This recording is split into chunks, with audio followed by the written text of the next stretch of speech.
So everybody, welcome. I'm happy that we have Philip Willke here for a colloquium.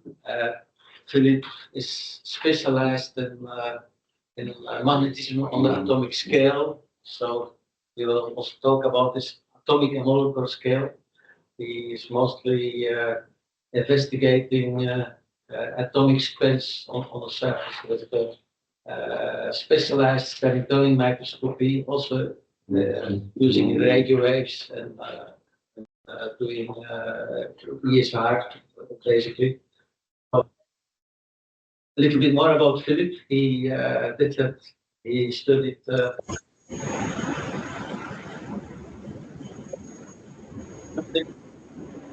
He studied scanning. He used scanning microscopy to study graphene. Then he went to IBM Vanmaekelbergh. First, it's still in California, I think. And then he has a postdoc, and he followed his boss, Andreas Head, to a nice institute in Seoul, in Korea, where he mostly did important part of his work. We will tell about this. So thank you, Philippe, to go, and the floor is yours. Thank you very much for the invitation. It's great to be here. I was told that as a general audience, I see some known names and unknown names online as well. We start generally, ask questions. I'm happy to answer it. I'm going to give a general introduction of what we can do with spin resonance, scanning tunneling microscopy, seeing the spin resonance of individual atoms and molecules on the surface, and then going to dive a little bit more into the new things that we're doing in my lab at KIT. Since this is a colloquium talk, here's again the slide explaining the research tool, the scanning tunneling microscope, invented by Heinrich Roland Binning almost more than 40 years ago, where we take a atomically sharp metal tip and get very close to the sample surface so that the quantum mechanical tunneling current can flow. And if we apply bias voltage and keep this tunnel current constant, we can use a feedback loop to adjust any height feature on the surface. And in this way, camera.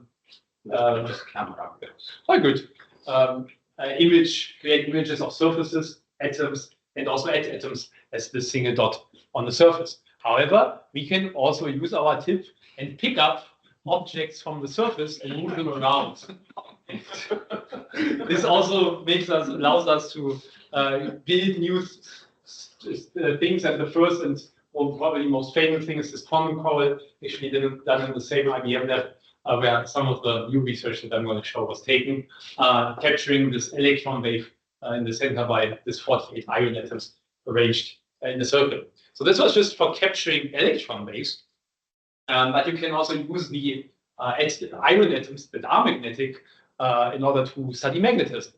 This is done now here by Sebastian Roth and Andreas Heinrich 20 years later, where they use the spin polarized STM tip, basically a magnetic readout, in order to study magnetism in coupled spin chains.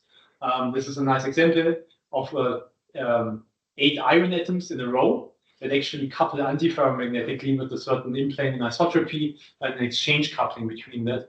And this led to two configurations where the height of the atom is now slightly different because we have spin polarized tunneling currents and we can use the tip to actually see that. And you can also use the spin polarized tunneling current to change that on the surface, giving rise to 2 Néel states, 0 and 1.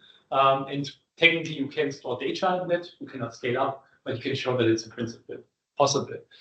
This gives you some insight into how we can use classical classical information processing and scale it down. But there has been something happening in the last 10, 20 years in other fields, and that is quantum science in certain, or the second quantum revolution, as it's known. For instance, MV centers or phosphorus donors in silicon are prime examples that are used for quantum sensing, magnetic sensing, but also for building a quantum computer or future quantum computer, which starts with the coherent manipulation of atomic spin systems.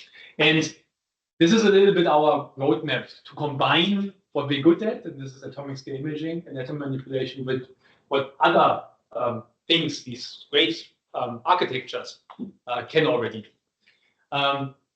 And this is now slightly different, but basically still the same in iron atom. This is our workbench, single spins on now a thin insulator. Magnesium oxide is what we choose usually on the silver substrate. We use this thin insulator to decouple the spin degree of freedom from any interaction with the conduction electrons. You might get a Kondo effect with that or simply just quench the dynamic by having strong hybridization, and that's usually unwanted. The beauty is now, of course, unlike phosphorus donors and silicon or ND centers, we can actually decide what we're going to put on our surface. So we can easily change the spin system. Today, we're going to talk about three things: iron, titanium. Iron is a high spin system according to Hund's rules and also on the surface. Titanium is a good approximation, spin 1/2. And also iron, you see, is a good approximation, spin 1/2 on our surface. I'm going to give now a brief introduction to electron spin resonance, STM.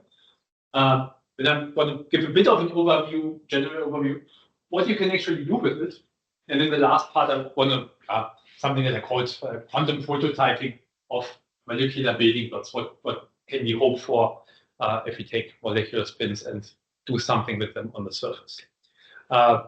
So STM is a great tool. Another great tool is spin resonance, either nuclear spin resonance or magnetic resonance or electron spin resonance. And we want to do this on a single atom scale, and we need the same ingredients as you would need for any other spin resonance experiment. The first one is to initialize your spin, which we simply do thermally by applying this external magnetic field, cool down our temperature to 1 Kelvin or less.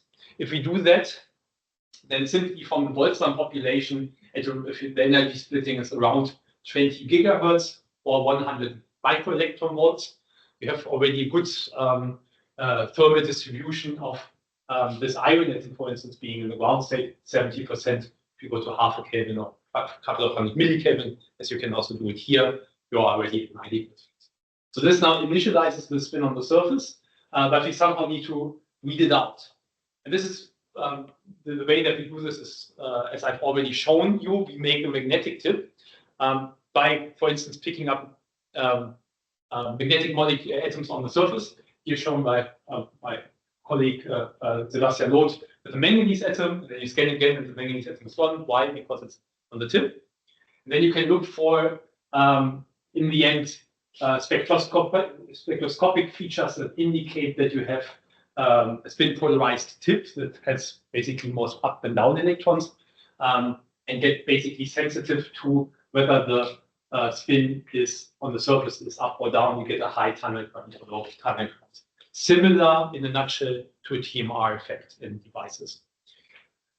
And we have a readout. Now, the most crucial thing is how do we resonantly excite that? And this is also quite easy. We add a radio frequency line that goes directly to our tip.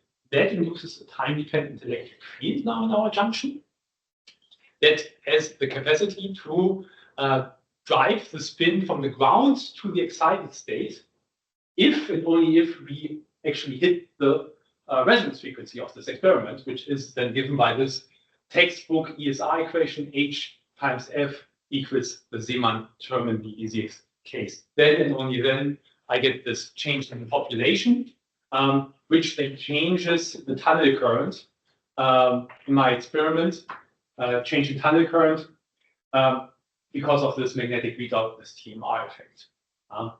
And this is typically what we're going to see today.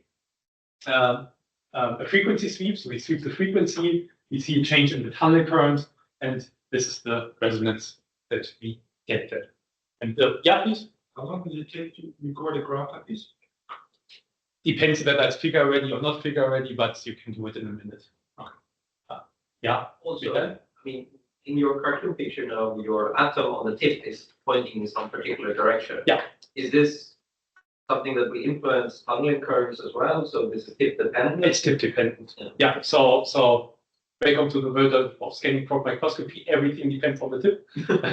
And then you just look for the nice tips, meaning that you have, so the reason why we draw it like this is you want actually spin polarization in that direction because this gives you the contrast to the quantization axis. But if you go, come from classical or standard EPR theory, then you actually want an in-plane magnetic field.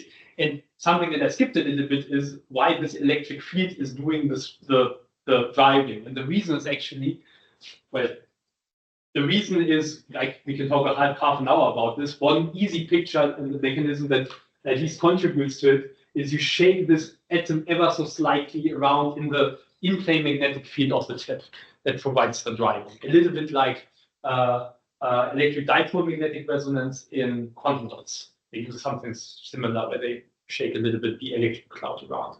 Yeah. It's all statistical. You cannot see Rabi oscillations from the ground state to the. We can do Rabi oscillations. This is for now CW ESR. We have just a very long pulse train into the junction. Yeah. When we start pulsing, we can do Rabi oscillations, and I promise I'm going to show you some in 15 slides. Yeah, great. Questions anytime. But now the beauty of this type of experiment compared to standard STM is that you're not limited by Ludwig-Boltzmann. So Ludwig-Boltzmann thermally broadens everything. Here you're only limited by the resonance process itself. And that means the line width of this peak. And this is not thermally limited, but limited by the lifetimes of your spin system. This is why MRI in the hospital works at room temperature, actually with the same energy resolution. It allows us now to basically get to energy resolutions in the tens of nano electron volt if you convert it to the scale, or in the megahertz regime for frequency space. And here you basically see we change the external magnetic field, and it follows perfectly this textbook ESR equation. Is that a question? No? Okay, good. Welcome. But the cool thing is that this resonance frequency is not only governed by the external magnetic field, but by any local magnetic field that is just in the surroundings. And the easiest example of that is if you just have next to your atom another atom. This is seen here, again, iron atoms. And if we now measure on this iron atom here, we would feel the influence of this other, the magnetic field of this other iron atom. And actually, this iron atom is a magnet, so it has the same magnetism as a type or a refrigerator magnet that clings to your fridge. And for that reason, it can either be in the up state and then basically have a downward dipolar field, or it can be in the excited state and then give an upward shift of its magnetic field. And for that reason, if we now have another atom nearby, we get actually two peaks, one for the other atom being in the down state, in the up state, and one for being in the down state, in the excited state.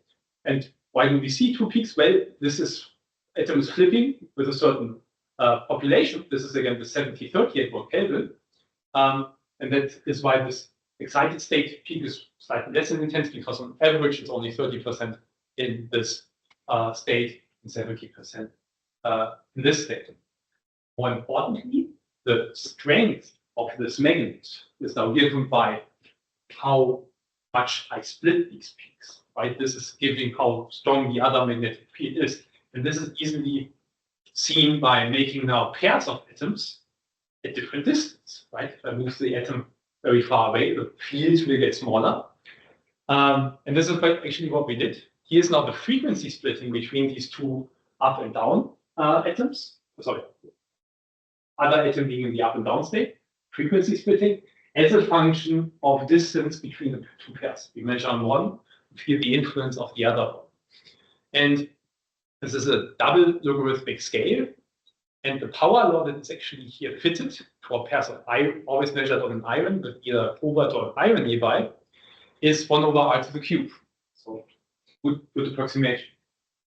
And that is what you expect from magnetic dipolar interaction.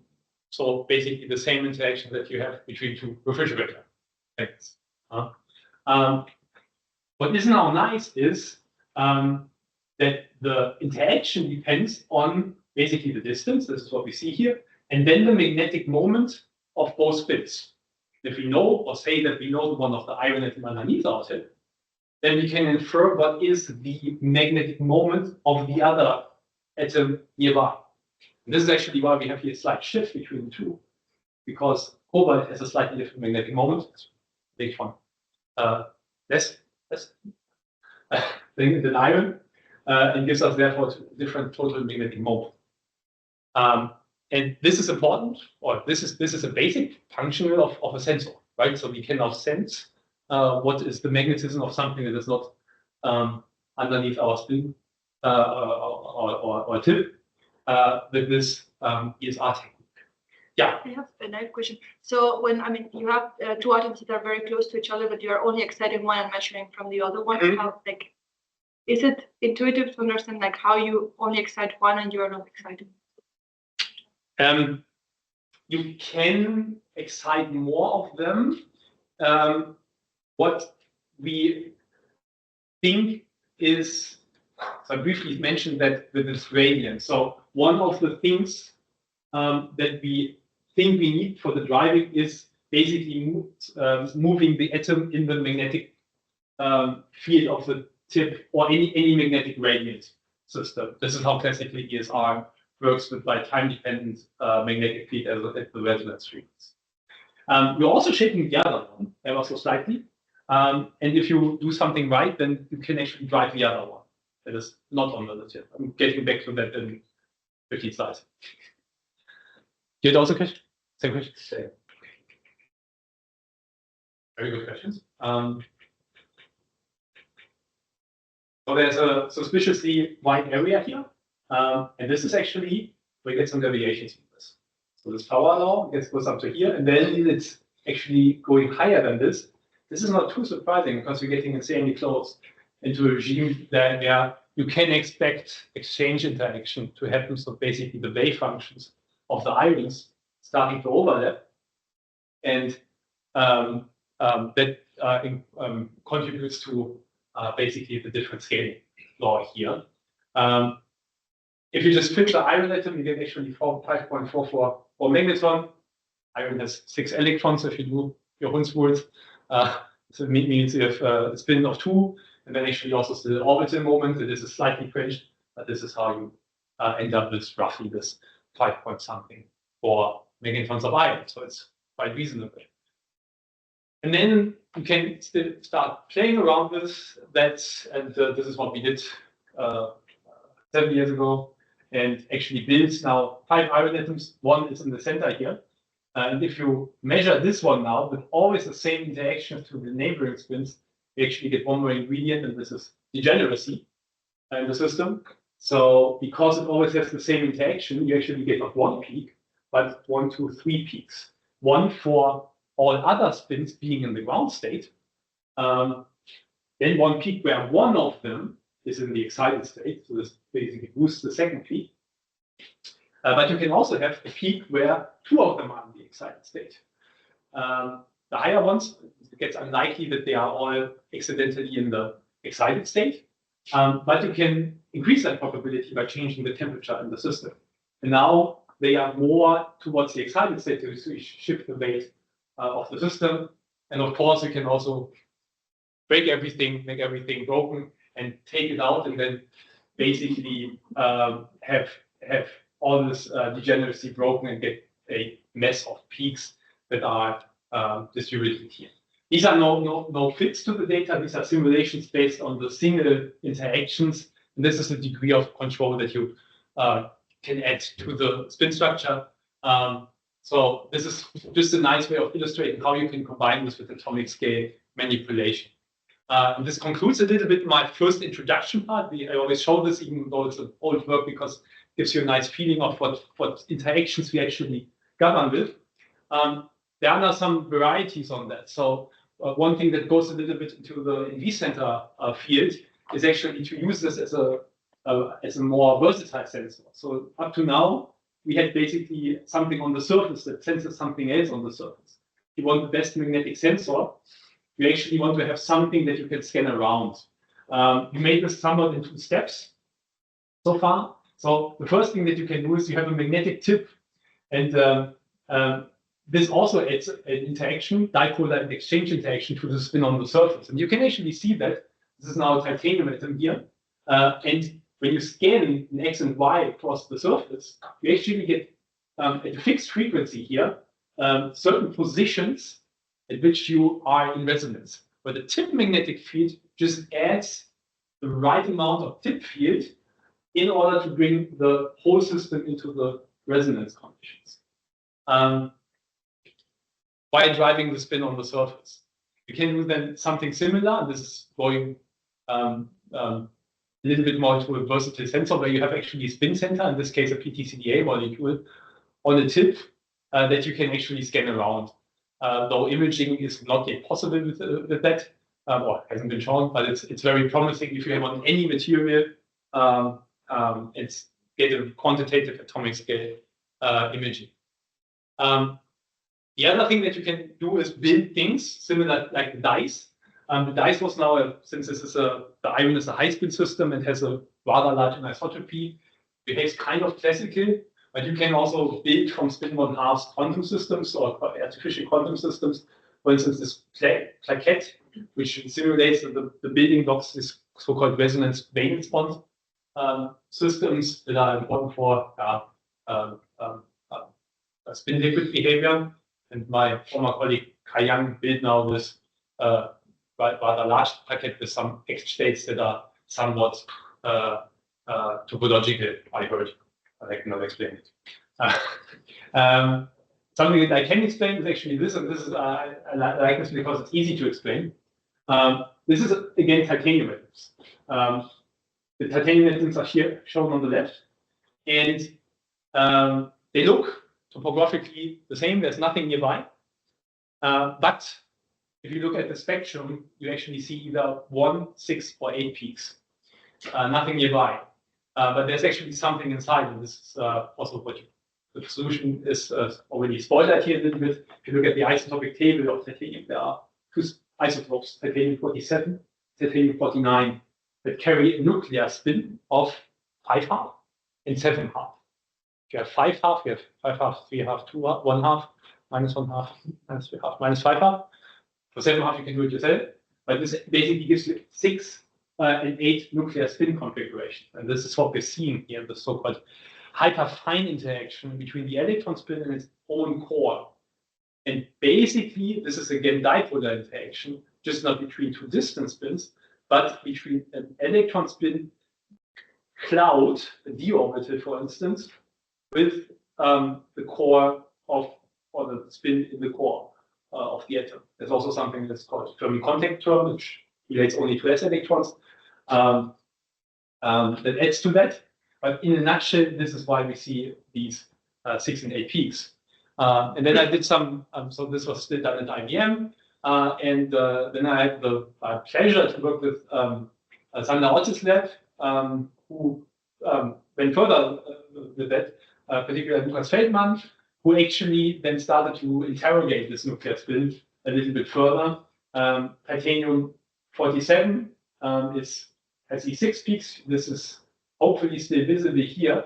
And what you can actually do is you shoot basically spin polarized electrons at your electron, and these can actually inelastically scatter with the spin on the surface with spin flip excitations. A little bit like neutron scattering, but with electrons. So you kind of have an electron that can change the momentum and pump the electron spin on the surface. So you have your spin up electron, tunneling electron, interacting with the spin on the surface, pumps the titanium electron. And at the same time, this titanium electron spin can flip-flop with its own nuclear spin, the 2-step pumping process. In this way, you can pump the nuclear spin state, and this is something that increases with the tunneling voltage, because you give your tunnel electrons more energy, making this pumping process more likely. And this is what they have done here. You start at low voltage and you have these 6 peaks more or less equally, and you can pump the nuclear spin actually to effective millikelvin temperatures by making it only populate basically this peak here. So you can actually interact with your nuclear spin, and in the next step, Ebert and Gino, also in Vanmaekelbergh's lab, measured now how long does it reside in this state. So if you pump it in the state, then you make a waiting procedure and interrogate after some time whether it's still there. And actually, if you leave it alone, these nuclear spins can be fairly long-lived. In this case, if you really leave it alone, 5 seconds. For 5 seconds, this nuclear spin stays there and doesn't flip. But yeah. There is a very similar thing with spin polarized light in semiconductors and magnetic semiconductors, where they can train the nuclear spins to all alignment, and the lifetime is even minutes. Yeah, because they are them together. Yeah, you're absolutely right. So this is still bad in that term. So not fit by in dogma. Sorry? Not fit by in dogma. Yeah. So in general, nuclear spins are insanely long-lived, and this is what makes them somewhat interesting, that they are so isolated, which can be good for quantum computing if you store information in there. However, the problem is they are sort of then isolated, so they are very heavy to talk to, or very difficult to talk to. So it's up and down, yeah. I don't see how the inelastic process effectively lowers the temperature. So in that sense, it's ineffective temperature. So you here, this, what I mean by that is this peak here is higher than the other ones. If you Boltzmann populate these 6 states at 1 Kelvin, they are all basically equally populated, right? Now you spin pump it into this one state and then fit the Boltzmann distribution to it and say, okay, because they are all in this lower state, it is this, I would get the same if I had this experiment at 1 millikelvin. Okay, so sort of then one step back, it's maybe the actual question. How does then the pumping make that you put always always put them in the first state, in the first peak? Making myself clear? So you have, Because you have more, you have more inelastic yeah, events. you have more up and down electrons, so you have a spin polarized set. Maybe that's locally polarizing the nuclear thing. right. So you transfer basically the spin population of your tip, which if it's a ferromagnet, it's 100% in this direction, so it's 0 Kelvin, and then you transfer to the nuclear spin. And then it would equalize to its normal thermal distribution, but since the time scale is long, it's pumped into the state. Okay. Yeah. A question related to this change in tunnel current versus frequency plot. If Mhm. I look at the peak, first the change in tunnel current seems to go down, then it shoots up, and then it sort of decays. It's not super symmetric, the peak. If you know what I mean? Sort of You say that here slightly. no, on the left figure. Here. Yeah. First Yeah, you it goes change- down. Okay. it's like not- There are reasons that I'm happy to go into, but we need 5 minutes. Why the peak shape is not perfect symmetric Lorentzian, but actually it's like asymmetric Lorentzian. We see this in a lot of data. This is a little bit of a homodyne detection. It can happen in normal EPR due to a phase in the absorption line. I'm actually not so much sure about that, but here it's coming from the RF voltage itself. It turns out that if you have an RF voltage, you're also probing electrons with the RF voltage, not only with the DC voltage.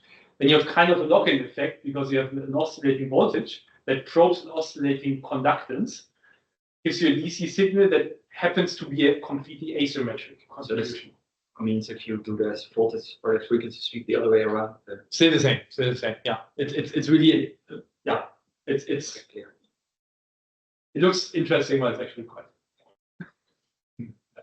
But But good question, good question. The other thing that you can do is not only use atomic spins, but actually also go to molecules. So the first system that we were very happy that it worked is this iron PC molecule, which normally is a spin 1 system. It gets negatively charged on the MgO surface, which likes to, or the silver MgO surface, likes to give away electrons and forms a very nice spin 1/2 system where you basically can do the same. You change the magnetic field and see a change in the resonance frequency, and has a good spin 1/2 electron-like behavior. And last but not least, we can do coherent manipulation. This was the first example of this type on the titanium atom. Everything that I've said so far is that we use long pulse strains of radio frequency, but if you actually chop them to a length that corresponds to the dynamics of the systems, you can actually do these Rabi oscillations. Should be a loss. I've lost in translation. But basically what you do is you have your spin system in the ground state, and you just rotate it for a certain time and then probe it, or rotate it longer. And this is actually here on the x-axis, the pulse width. So how long you apply the pulse strain, and then you basically do these Rabi oscillations where you rotate your spin on the Bloch sphere up and down and probe it after some time. And if you apply a different RF voltage, you can rotate it faster or slower. So after a certain time, you are in a different phase of your experiment. This is the first calibration measurement when you want to build a quantum computer out of it. The second would be if you scale this a little bit up. This also goes a little bit into your question. This is what my former colleagues from Center for Quantum Nanoscience have built so far. You can basically build nanostructures that look like this. This has now 3 titanium atoms, which serve as a qubits. Since this electric field is not local, it's only the tip interaction that is local, but the electric field is kind of extended. You can actually drive more than 1 titanium atom. The only thing that you need is to have a magnetic driving, means you need to add some field gradient, which they did here by building iron atoms next to it that provide the oscillating magnetic field here to actually do spin resonance at these atoms. And basically what they then showed is I can read out the spin state of 1 titanium atom with the other one by basically looking at the intensities of these 2 peaks that we talked about in the beginning. And if I read out these intensities, I get the change in the population of the other spin and can make oscillations on a remote spin, and then also something that is called controlled NOT gate. So I rotate this spin depending on the state of this spin, and this is somewhat the second part that you want to do 2-qubit gates if you want to build a quantum computer out of this. After this, you might say that we have some scaling issues, and this brings me a little bit to the overview. I believe strongly that this is a good technique for quantum sensing because you basically need 1 qubit. You have this high combination of spatial and energy resolution. I think this makes it quite powerful. I think for quantum simulation, look at this group. I don't need to mention that you can build very nice things with atoms, molecules. And you could now go and probe it with higher energy resolution or with the dynamics of a system. So I think it's very promising.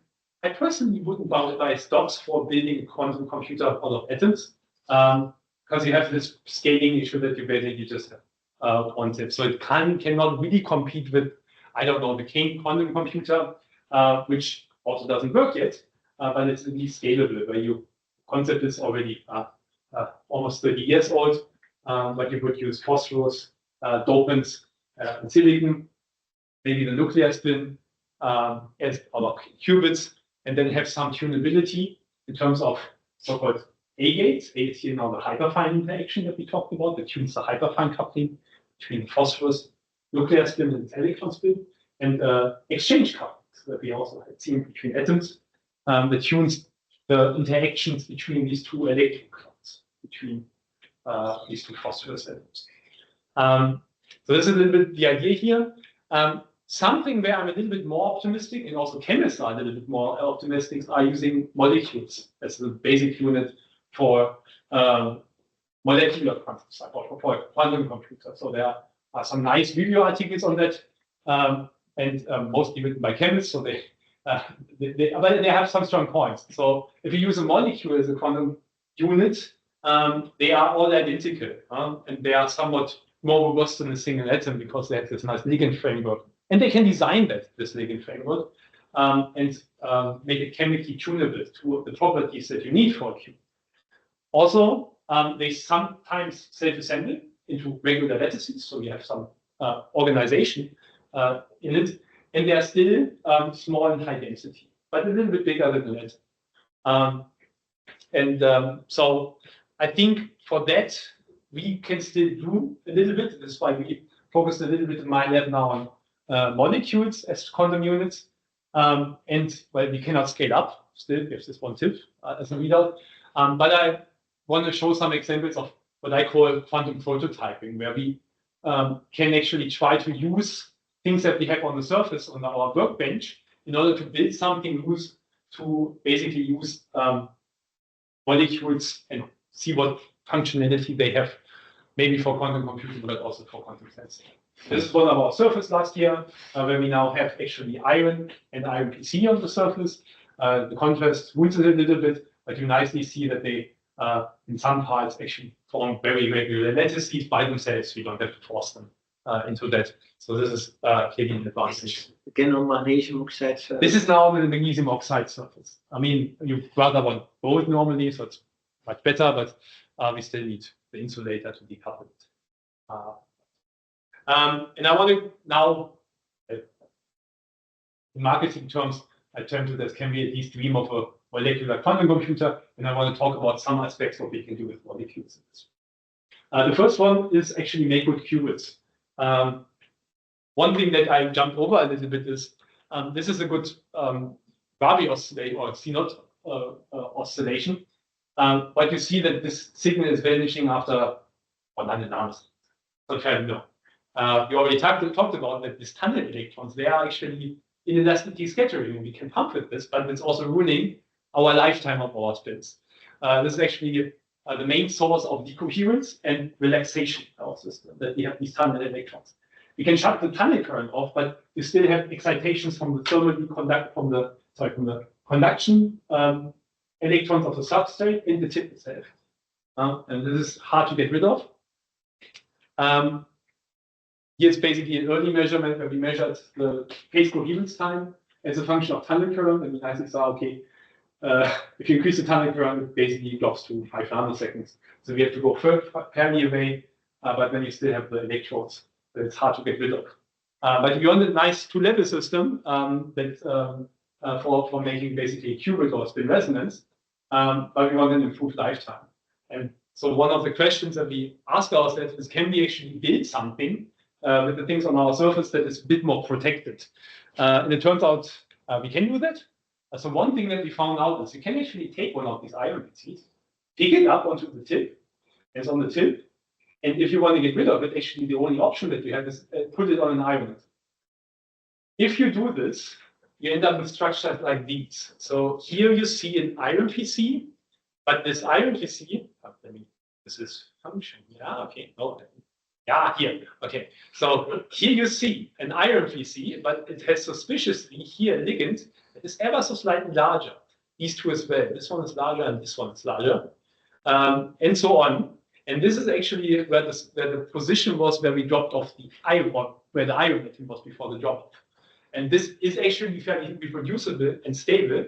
And if we ask then our theorists how this might look like, they say, okay, what is actually fairly stable is that the iron likes to stick underneath the benzene ring of the ligand framework of the iron PC.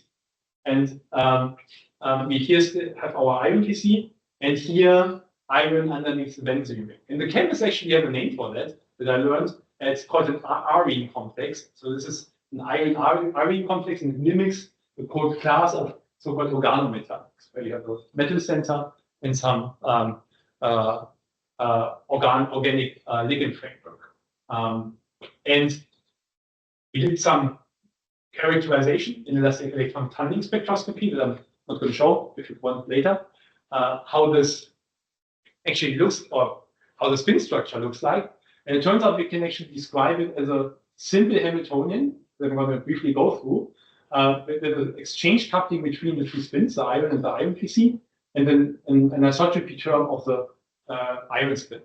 And the iron PC is still relatively boring. It remains unchanged. So it is a spin 1/2. But the iron now is a bit funny because we can only model our data correctly if the iron is a spin 1 system. Before it was a spin 2 system, now it's a spin 1 system. But it is not so surprising because this ligand is actually interacting quite strongly with the iron. And the class of molecules are these organometallics. The most famous one is iron C, for which there was a Nobel Prize 50 years ago, because it opens this field. And well, you say, okay, here's this thing is missing. That's true, but the chemists can actually also do something that they call a half sandwich compound. This is a sandwich compound. This is a half sandwich compound. What this does is now this benzene ring has these pi orbitals, and they interact with the d orbital of the iron spin in the center.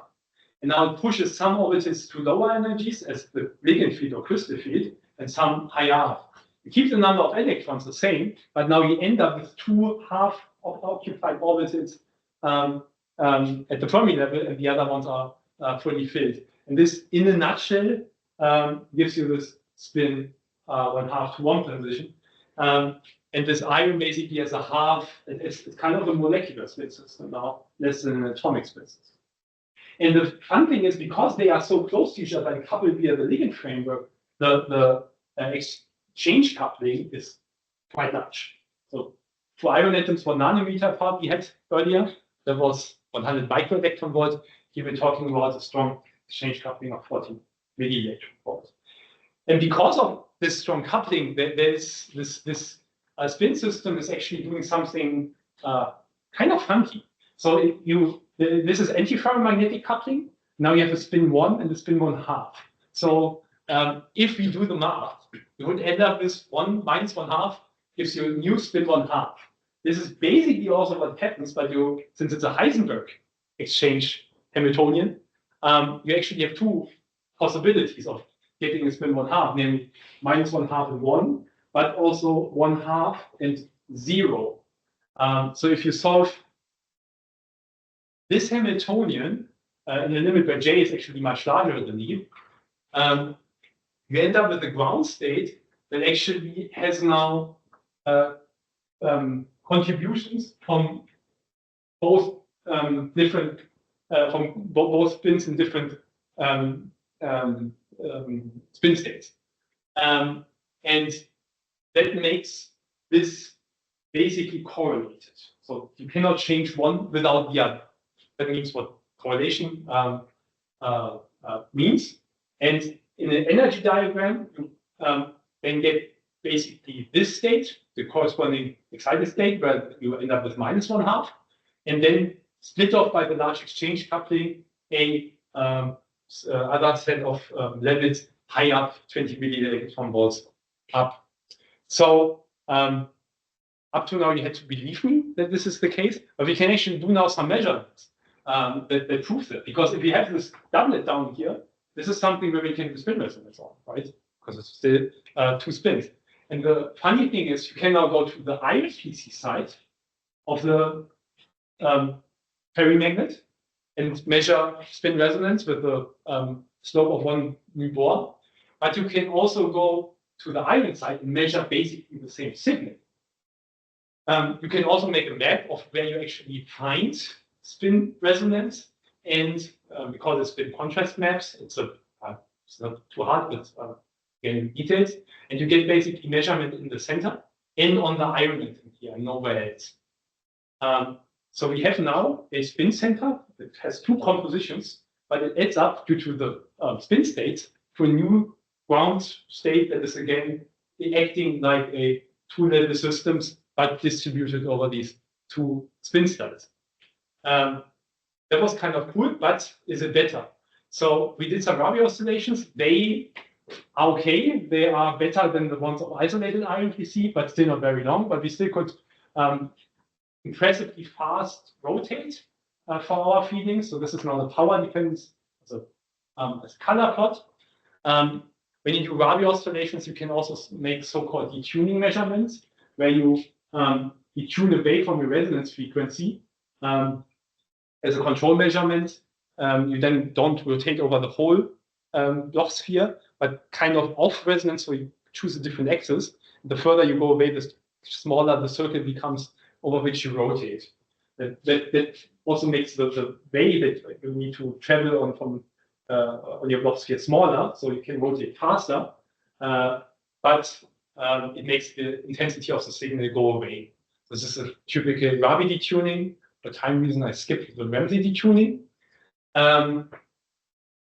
What really made us happy to a certain degree is that actually the lifetime is much longer for this thing, or at least a factor of 5 longer, compared to the original IMPC. So here's a normal IMPC, a simple spin-on-half system, around 200 nanoseconds. And this ferry magnet is now much longer.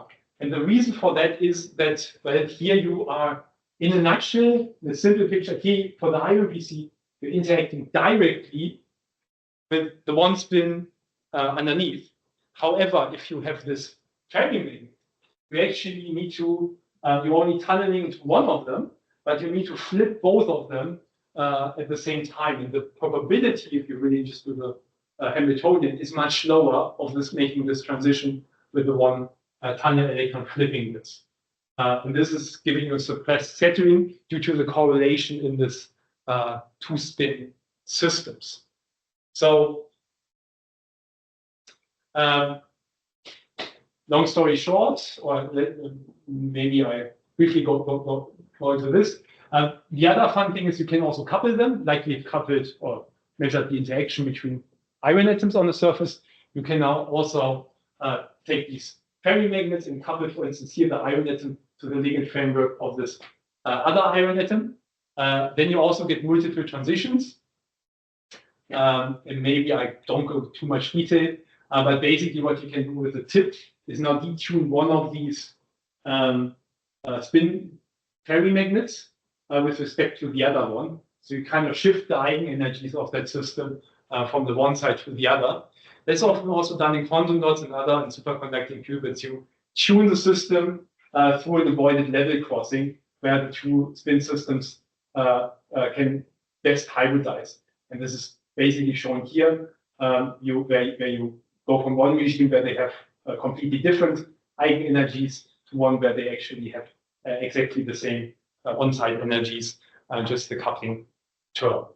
Yeah, so you can couple them, and they are better qubits than what we had before. How much time do I finish? Well, let's say that we try to round it off at about 5. In 5 minutes, okay. That's good. Then I briefly go into here, where you actually want to also tune the molecular spin. So that's been actually tried by chemists, for instance, already in molecular crystals with ensemble EPR, where they took molecules, applied an electric field pulse, and for instance, saw this in the NMR, in the Haneko pulse of the signal that you have. It has been also done for single spins, for single atom spins, and so this is the Christian Haas group in Stuttgart, where they applied a different bias voltage, always at the same tip height, not going in with the tip, but just a different bias voltage, and saw a shift in the frequency of the ESR signal. The explanation back then was you basically have this spring model again, and you either pull your atom up or push it ever so slightly down. So with this gating of single spins on surfaces, we went into the question, can we do this actually for individual molecules on the surface? Turned out, yes, we can. This is taken on a normal IMPC now, not our ferry magnet. But you see here, if we just have our tip at open loop conditions over the surface and change the voltage, we actually can shift the resonance to higher frequencies. This made us happy. And if you plot this as a color plot, you see actually here's a bit of a slope, and this is an electric field shifted, an electric field shift of our resonance frequency with the DC voltage in the junction, so electric field effect. What made us kind of surprised is if you increase this even further, this completely becomes nonlinear and completely goes down here. These lines here is a little bit from the transfer function of our F line, so that you understand, but this curve is quite impressive. And now, why is it happening there at around -500 volt? And one smoking gun here is that at -500 millivolt, you actually start having the LUMO, the lowest unoccupied molecular orbital of the ion PC coming in. It's here a positive bias voltages because this is with reference to tip bias and this is the sample bias, so I apologize for that. But this is basically where you inject another electron into your molecule and it stays there for some time. And this gives us a certain clue what is happening there. And if you look back in history, carbon nanotubes actually had seen something like this. The carbon nanotube is a good degree quantum dot, where you can shuffle in electrons or take them out. And if they had for the carbon nanotubes with spin polarized contacts, you actually saw that you when you go with your gate voltage close to the filling point or to the next level, where you empty the quantum dot or where you occupy it with 2 electrons, you see kind of strong nonlinearity. And the explanation for that is actually basically super exchange, or my simple picture, super exchange. What you do is you align the level of the quantum dot with the electrode, and now your electron has more space to occupy something, so it can spread out itself, which lowers its energy. And this is basically giving you the effect, in a nutshell, giving you the effect that you, when you bring your spin closer to one of the filling of a quantum dot, you get a improvement in the or a shift in your resonance or in your on-site energy or your resonance frequency. It's something. So we don't have a gate and 2 contacts, but what we do have is the one spin polarized tip here. What you effectively do is you lower now your tip bias to the position where you take away 1 electron from the molecule or put it on. I shown, so technically what you have is the LUMO, so the highest unoccupied, the lowest unoccupied molecular orbital. I showed it here because it's here a little more simpler, I think, in the picture. Because here your electrode can now hybridize with the spin here and make it hop more. If it hops more, you save some energy, and it just slowly comes to an end. This is how we can explain this nonlinear effect, and it's actually quite large. So we're talking about here more than 10% of the shift. So this is kind of a good spin resonance, and then you can actually do these Rabi oscillation measurements with frequency or also with the voltage, where you shift the voltage back and forth, also for 2 spins. Here we also don't talk about. That's okay. For next time. Last slide that I briefly want to talk about. So one thing that is actually important is that we have the microscopes in order to do this. And this is something that we are at Karlsruhe, because there we actually have the opportunity in Wolfgang Berg's hospital to build own dilution refrigerators, which are compact, closed cycle, fast cool down, fast warm up. You always have the same conditions, insanely stable.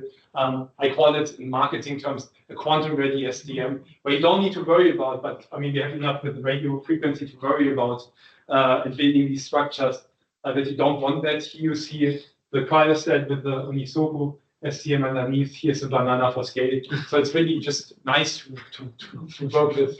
And something else that's nice to work with is all these people that are now the labs from IBM and the Center for Quantum Nanoscience, which was more for the first part of the talk. And then this is my group here at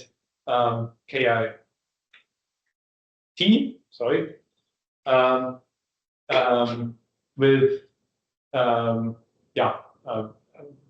did the work on ferrimagnets mostly. Mathieu and Paul on the gating, and all these people contributed. We had great theory collaborators, mostly Christoph Wolf from QNS. And with that, let me briefly dive back to this picture. And I hope I could convince you that ESR-STM is a nice way to sense and control on the atomic scale. With some examples, nuclear spins, dipolar coupling, some coherent control, and then building things and tuning them. This is, I guess, powerful features. And with that, I close. And thank you for your attention and open for more questions.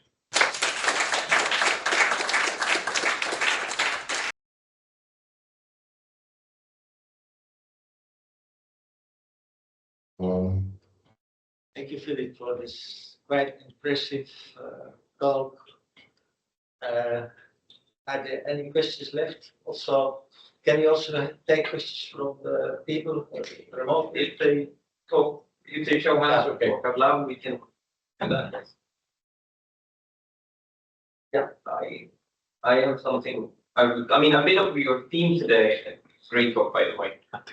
Was the how do we get longer lifetime, especially on the second half, right? Yeah, yeah. But as you kind of showed with the nuclear spin, longer lifetime also comes sometimes connected with a lower coupling, right? It's harder to talk. Yeah. So what's the, let's say, golden ratio balancing act that one needs to perform to get long lifetime but still being able to talk to those things? Yeah. Read them out. Excellent question. So this is the double-edged sword between I isolated and I still need to talk to it. Ideally, you have some switch where you can say, you do whatever you want, and now that I want to read you out, I couple to you. There are ways to do that. I mean, generally gates are a good idea because gates means I can suddenly and quickly tune something.